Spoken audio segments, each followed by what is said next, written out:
کہ whether یہ technology استعمال کی جا سکتی ہے کئی 100 سال پیچھے جانے کے. اینڈ دی آنسر از نو، نہیں کی جا سکتی. اس کی وجہ یہ ہے کہ یہ جو بات ابھی میں نے آپ کے ساتھ، یہ جو اسٹڈی آپ کے ساتھ میں نے شیئر کی ہے، اس میں آواز کو کیپچر نہیں کیا جا رہا. یہ بڑا کرٹیکل پوائنٹ ہے جو آپ نے سمجھنا ہے. اس میں آواز کو نہیں کیپچر کیا جا رہا، بلکہ جو ریئیکشن ہو رہا ہے ایک سرفیس پہ، نیملی جو چپس کا پیکٹ ہے، اس ریئیکشن کا مطالعہ کیا گیا کہ اس پہ، اور وہ ویڈیو کی ریکارڈنگ کی صورت میں، کہ اس پہ کون کون سی وائبریشنز کیسے کیسے لگی، وہ پیٹرنز کیا بنے، اور وہاں سے آئیڈیا ہوا کہ اچھا بات کیا کہی گئی تھی. تو یہ ہم اس کے ریئیکشن کی اسٹڈی کر رہے ہیں. آواز بذات خود اب ہوا میں نہیں ہے کہ جس کو ہم ایکسٹریکٹ کر کے ہم باہر لے کے آ جائیں. That is one thing. Secondly, اس طرح کے تجربات، اور ایسے اور بھی ہیں بائی دا وے، یعنی کہ جو گونج ہے، سرفیس، میز، شیشہ، اس سے جو آواز ٹکرا کے ایک جو اس کی جو وائبریشن ہے وہ واپس آتی ہے. Yes, those sort of vibrations we can study. لیکن اس کے لیے ہمیں چاہیے کیا؟ اور ہمیں اس کے لیے بہت زیادہ کنٹرولڈ ماحول چاہیے. نمبر ون، اس ماحول میں کیا چاہیے؟ اس ماحول میں ہمیں ایک خاص لیول کی خاموشی چاہیے کہ اس میں کسی اور طرح کی انٹرفیرنس نہ ہو. سیکنڈلی، ہمیں لیزر ٹیکنالوجی چاہیے، ہائی پرفارمنگ کیمراز چاہیے، اور اس کے ساتھ ساتھ ہمیں ایک ایسا ماحول چاہیے، کیونکہ جو ماحول میں اگرچہ ساری چیزیں آ جاتی ہیں، لیکن یہاں پہ ماحول سے میری مراد ٹیمپریچر ہے، اس لیے کہ جو ہوا کی ڈینسٹی ہے وہ بھی متاثر کرتی ہے کہ آپ کی آواز کتنے دور جائے گی یا کتنے دور نہیں جائے گی. مثال کے طور پہ جو ٹھنڈی ہوا ہے وہ زیادہ ڈینس ہوتی ہے گرم ہوا کی نسبت. جیسا کہ آپ دیکھتے ہیں کہ آپ چائے وغیرہ بناتے ہیں یا پانی گرم کرتے ہیں تو جو ہوا ہلکی ہو کے اوپر جاتی ہے. اس پہ اگر آپ کنڈکشن اینڈ سو فورتھ، اگر اس سائنس کو سمجھتے ہیں کہ کمرے میں ہیٹنگ کیسے ہوتی ہے، تو آپ میری بات کو زیادہ بہتر طریقے سے سمجھ جائیں گے. تو یہ ساری کی ساری چیزیں چاہیے کہ وہاں پہ ٹیمپریچر کتنا ہے، وہاں پہ کیمراز آپ کے پاس کیسے ہیں.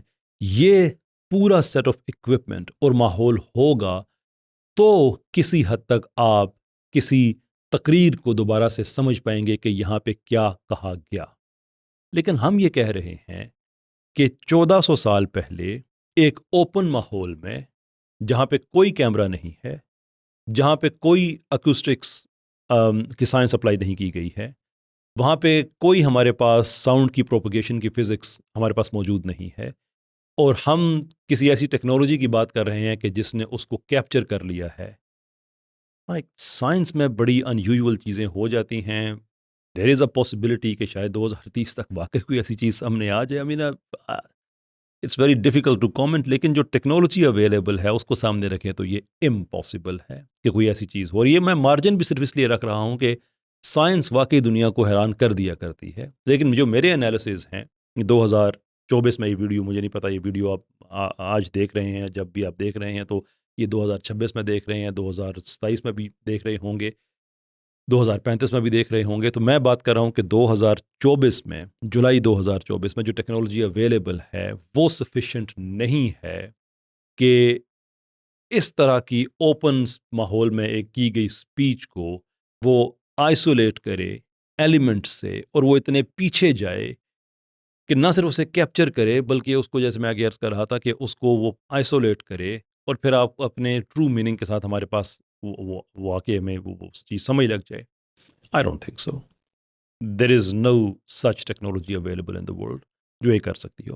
اس کے ساتھ پھر ایک اور چیز آپ ذہن میں رکھیں کہ اگر یہ ٹیکنالوجی فرض کر لیتے ہیں کہ یہ ہے ہی، تو فرینچ کو کیوں ضرورت پڑی ہوئی ہے کہ جناب رسالت مآب صلی اللہ علیہ وسلم کی ہی تقریر کو کیپچر کرے گا؟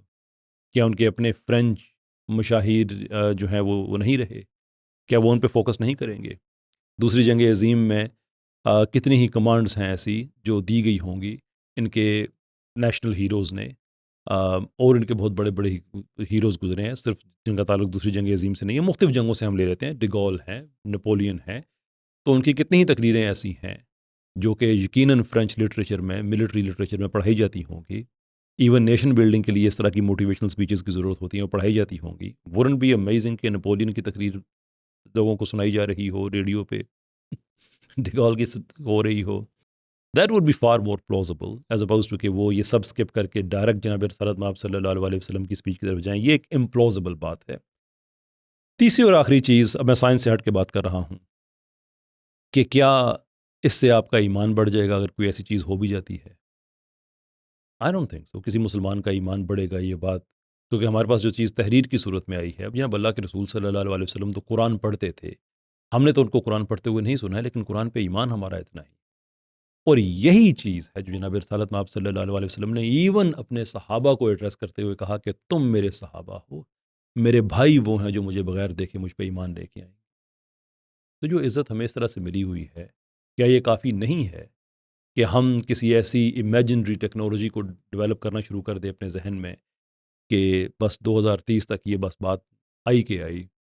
سر یہ ایکچولی میں اس چیز کے اس لیے خلاف ہوں کہ ایسی ٹیکنالوجی نہ ہونے کی وجہ سے، نہ ہونے کے باوجود جب آپ لوگوں کی بہت زیادہ ایک ایک آرٹیفیشلی ان کا حوصلہ بڑھا دیتے ہیں کہ، اور لوگ اس چیز میں کہ اللہ کے رسول صلی اللہ علیہ وسلم کی مبارک آواز، مقدس آواز ہم سنیں گے، اور بعد میں پتہ چلے کہ ایسا کچھ بھی نہیں ہے، تو فیوچر میں لوگوں کا پھر یہ سائنس اور ان چیزوں کی طرف سے آٹومیٹکلی ایک سبلمنل لیول پہ آہستہ آہستہ دھیان ہٹنا شروع ہو جاتا ہے۔ تو میرے خیال میں ہمیں یہ باتیں نہیں کرنی چاہیے، اور اگر کرتے ہیں تو اس ٹیکنالوجی کے بارے میں پورا بتانا چاہیے کہ اس پہ کوئی ریسرچ پیپر پبلش ہوا ہے، کوئی ایکسپیریمنٹ ہوا ہے، ایکسپرٹس کیا کہہ رہے ہیں، تاکہ اس پہ مزید تحقیق کی جا سکے۔ صرف اتنا سا کہہ دینا کہ بس ایک ٹیکنالوجی ہے اور بات بڑی مبہم سی ہے، اور I don't think that's a very educated way. خیر this is what all I had to say. Summary میری بات کی یہ ہے کہ جناب ٹیکنالوجی ایسی موجود ہے، یس، جو آواز کو کیپچر نہیں کرتی ہے، لیکن آواز کے ارتعاش سے، اس کی وائبریشن سے وہ کسی بھی کنورسیشن کو ریکنسٹرکٹ کر سکتی ہے، لیکن اس کے لیے انتہائی سفسٹیکیٹڈ اکوپمنٹ چاہیے، ماحول چاہیے، اس کے بعد جا کے یہ پاسبل ہو سکتا ہے، اور اس کی بھی لمیٹیشنز ہیں۔ دیر از نو ٹیکنالوجی ان دا ورلڈ جو کہ 1400 سال پرانی جو آخری خطبہ ہے پرانا، اس کو وہ کیپچر کرے، ایلیمنٹ سے اس کو آئسولیٹ کرے، اور ایز اٹ از ہمارے پاس آ جائے اور 2030 تک آ جائے۔ نو سر، بہت بہت شکریہ آپ کا۔ السلام علیکم۔